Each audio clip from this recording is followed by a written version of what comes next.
Hello everyone. तो आज की इस वीडियो में भी हम लोग बात करने वाले हैं डेटाबेस मैनेजमेंट सिस्टम के ही बारे में। इससे पहले फर्स्ट पार्ट में हम लोगों ने डिस्कस किया था डेटाबेस मैनेजमेंट सिस्टम के कुछ इंट्रोडक्शन के बारे में। इस वीडियो में हम लोग बात करने वाले हैं डेटाबेस मैनेजमेंट सिस्टम के ही कुछ और कॉन्सेप्ट के बारे में और इसके फीचर्स या एडवांटेज क्या क्या होते हैं। तो डेटाबेस मैनेजमेंट सिस्टम में हम सभी लोगों ने जाना था कि हमारे पास डेटा होता है जिसको हम लोग रॉ फैक्ट फिगर कहते हैं। उन सारे डेटा को मैनेज करने के लिए डेटाबेस मैनेजमेंट सिस्टम जैसा कोई कॉन्सेप्ट है, इसको और डिटेल में हम लोग समझेंगे। Database management system is a software, यह एक ऐसा सॉफ्टवेयर है which is use to manage the database, जिसे हम यूज करते हैं अपने पूरे एंटायर डेटाबेस को मैनेज करने के लिए। जैसे कि अगर एग्जाम्पल के तौर पे समझा जाए तो MySQL, Oracle, PostgreSQL, Microsoft Access, SQL Server etcetera are a few और वेरी पॉपुलर कमर्शियल डेटाबेस। ये सारे जितने भी आप सभी लोग नाम देख पा रहे हैं, MySQL, Oracle, PostgreSQL, Microsoft Access, SQL Server, सारे ही आपके डेटाबेस मैनेजमेंट सिस्टम के सॉफ्टवेयर हैं। लेकिन यहाँ इस कोर्स में जो हम लोग सॉफ्टवेयर को टारगेट करने वाले हैं, ऑरेकल नाम के सॉफ्टवेयर को हम लोग टारगेट करेंगे और जितनी भी क्वेरी रन करेंगे, जितना भी हम लोग प्रैक्टिकल करेंगे, ऑरेकल पे ही करेंगे। और ऑरेकल एक बहुत ज़्यादा पॉपुलर हम कह सकते हैं कि डेटाबेस मैनेजमेंट सिस्टम का सर्वर है या सॉफ्टवेयर है जिसको बहुत लंबे टाइम से यूज किया जा रहा है। और आप जितनी भी यूनिवर्सिटी या कॉलेज में बात करें, लगभग हर जगह इस पे प्रैक्टिकल कराया जाता है। तो ये सारे जो एप्लीकेशन है डिफरेंट एप्लीकेशन में यूज होते हैं। DBMS provide an interface to perform various operation. DBMS क्या करता है, एक इंटरफेस प्रोवाइड करता है हमें बहुत सारे अलग अलग टाइप के ऑपरेशन को परफॉर्म करने के लिए। जैसे इस टाइप के ऑपरेशन में क्या क्या हम इंक्लूड कर सकते हैं, तो सबसे पहले हम अपने डेटाबेस को क्रिएट कर सकते हैं, उसमें कुछ डेटा को स्टोर कर सकते हैं, वही डेटा में जो हमने स्टोर किया है किसी टाइप का कुछ अपडेशन कर सकते हैं फर्दर, और उसको हम लोग टेबल के फॉर्म में अपने पूरे एंटायर डेटा को डेटाबेस के फॉर्म में स्टोर कर सकते हैं। Apart from these all things we can do a lot of more things. मतलब इसके अलावा भी बहुत सारे ऐसे टास्क हैं जो हम डेटाबेस मैनेजमेंट सिस्टम में परफॉर्म करने वाले हैं। It provide protection and security to the database. यह क्या करता है, डेटाबेस को प्रोटेक्शन और सिक्योरिटी प्रोवाइड करता है। In the case of multiple user it is also maintain data consistency. देखिए इस लाइन को बहुत ध्यान से समझना है, लास्ट वाली लाइन। कहने का मतलब ये है कि हम डेटाबेस तो बना लेते हैं लेकिन प्रोटेक्शन और सिक्योरिटी ऐसा कंसर्न है कि हर टाइम डेटा पे इसकी बात उठती ही उठती है। अगर हम कितना भी मजबूत अपना डेटा बना लें, बहुत सारे बड़े बड़े लंबे लंबे रिकॉर्ड को अगर स्टोर कर लें, लेकिन उसमें प्रोटेक्शन और सिक्योरिटी ना हो, तो जब भी हम बात करते हैं सिक्योरिटी नाम के टर्म की, तो एक ही चीज़ हमारे दिल और दिमाग में आता है कि हमारे बिना परमिशन के कोई अनऑथराइज यूजर हमारे डेटाबेस को एक्सेस ना कर पाए और उसमें किसी तरीके का कोई भी टास्क को परफॉर्म ना कर पाए, हमारे डेटाबेस में कोई रिकॉर्ड को स्टोर ना कर पाए, किसी टाइप का कोई वो चेंजेस ना कर पाए, एडिट ना कर पाए, डिलीट ना कर पाए, किसी को शेयर ना कर पाए। अगर हम चाहते हैं, मतलब डेटाबेस का जो यूजर है या ओनर है वो अगर चाहता है तब उसमें वो डेटा किसी तरीके का शेयर कर पाए या फर्दर किसी टास्क को परफॉर्म कर पाए। लेकिन बिना हमारे प्रिविलेज के या बिना हमारे परमिशन के कोई थर्ड पार्टी यूजर हमारे डेटाबेस को अगर एक्सेस करता है, अनऑथराइज यूजर अगर एक्सेस कर लेता है, तो ये हमारी सिक्योरिटी डेटाबेस की नहीं होगी। It also maintain data consistency.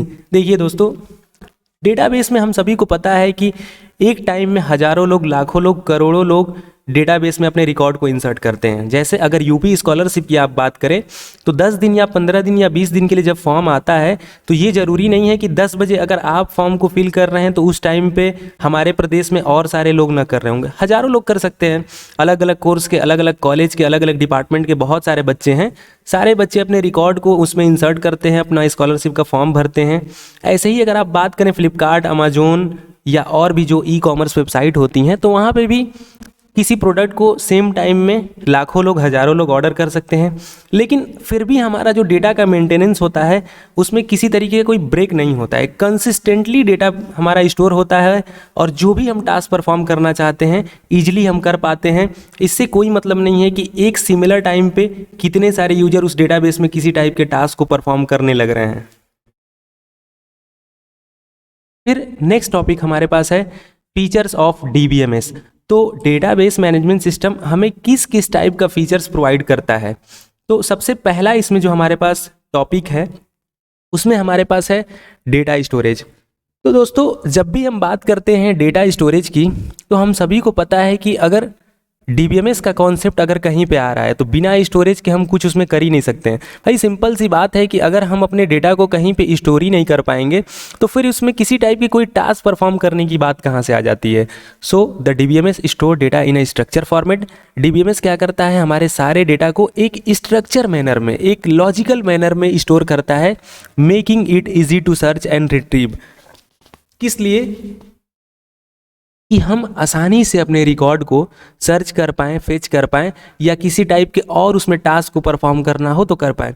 Suppose करिए कि आपने अपने कंप्यूटर में लोकल डिस्क डी नाम के एक, हम कह सकते हैं कि पार्टीशन में बहुत सारे आपने फोल्डर बनाया है, जैसे अपने इमेज का फ़ोल्डर, अपने रिंगटोन का फ़ोल्डर, ऐसे ही आपने एक डॉक्यूमेंट का फ़ोल्डर बनाया है, वीडियो का, मूवी का।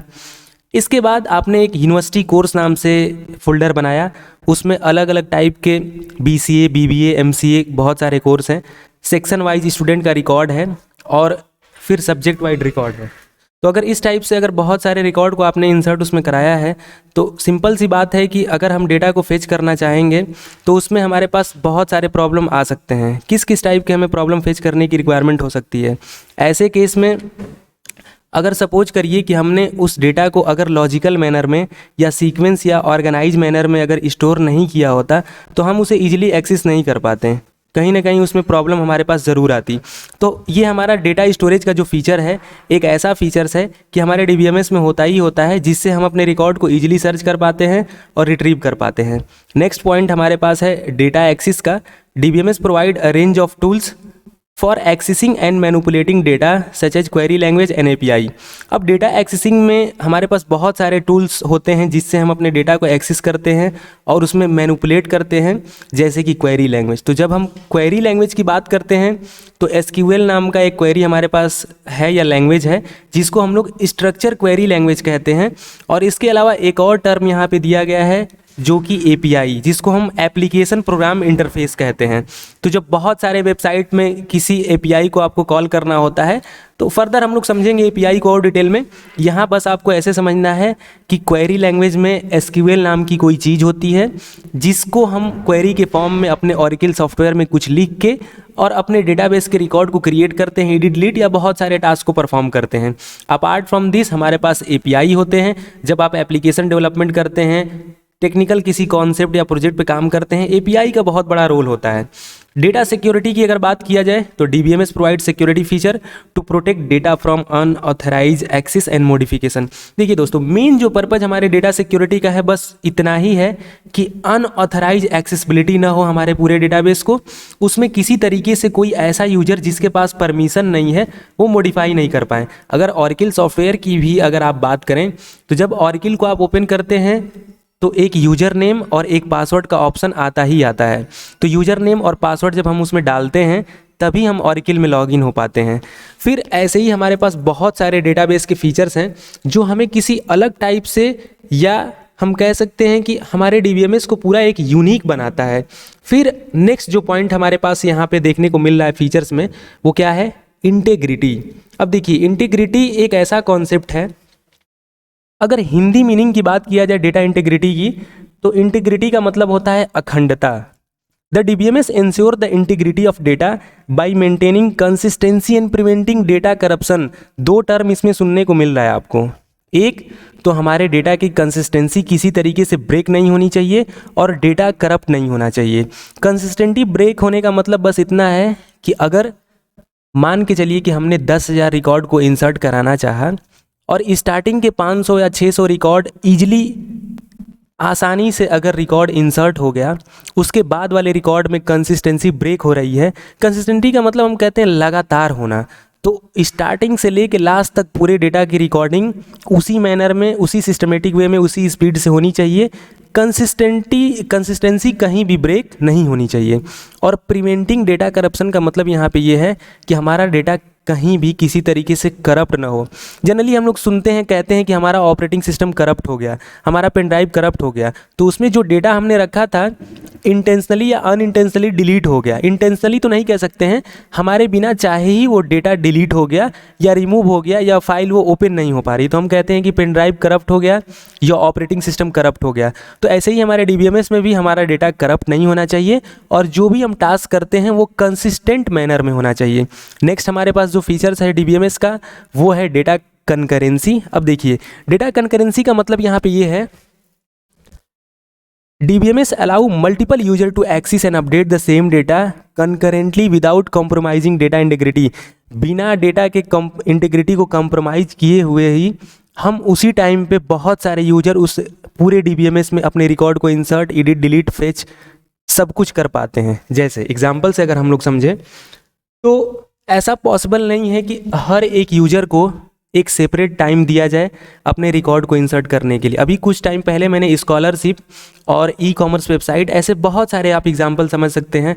सपोज करिए कि व्हाट्सअप एप्लीकेशन ही है, उसी एप्लीकेशन में बहुत सारे लोग चैटिंग कर रहे हैं, बहुत सारे लोग अलग अलग टास्क को परफॉर्म करते हैं, तो कहीं ना कहीं हमारा डेटा का उसमें एक्सेसिबिलिटी, इंसर्टिंग, डिलीटिंग कंकरेंटली उस टाइम पे चल रहा है। हज़ारों, लाखों, करोड़ों यूजर कर रहे हैं, लेकिन उससे हमारे डेटा की इंटीग्रिटी अफेक्ट नहीं हो रही है।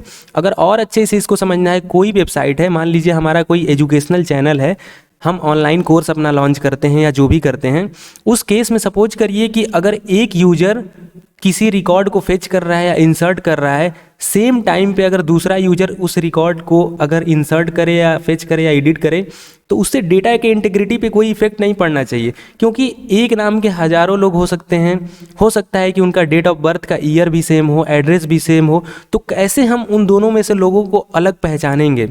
अगर किसी एक ए नाम का स्टूडेंट है, हो सकता है कि उस नाम से और दूसरा स्टूडेंट भी है, तो उन दोनों में हम उन रिकॉर्ड को यूनिकली कैसे पहचानेंगे। और अगर हम जब ए को पहचानना चाहें तो ए ही हमें दिखे, दूसरा वाले ए को पहचानना चाहें तो दूसरा वाला ए दिखे। कनकरेंटली का मतलब बस इतना है कि मल्टीपल यूजर उस डेटा को एक्सेस करते हैं, लेकिन हमारे डेटाबेस में किसी तरीके का कोई प्रॉब्लम जनरेट नहीं होता है। अगर 10 दिन के लिए कोई ऑनलाइन फॉर्म आया, सपोज करिए कि SSC का फॉर्म आया, तो अगर दे दिया गया कि लास्ट 4 दिन या 5 दिन या 6 दिन में आप सारे लोगों को डेटा में अपने फॉर्म को फिल कर लेना है, इसके बाद आपसे एक्स्ट्रा फीस लिया जाएगा या लेट फाइन लिया जाएगा। तो अगर 10 लाख कैंडिडेट उस फॉर्म को भरने वाले हैं, तो एक दिन में हो सकता है कि 3 लाख 4 लाख लोग उस फॉर्म को फिल करते हैं, लेकिन एक इंसान के फॉर्म के फिल करने से दूसरे इंसान के डेटा पे या एंटायर डेटा पे किसी तरीके से कोई नेगेटिव पॉजिटिव इम्पैक्ट गलत वे में नहीं पड़ता है। इसी का मतलब है डेटा कंकरेंसी। तो ये है हमारा features of database management system.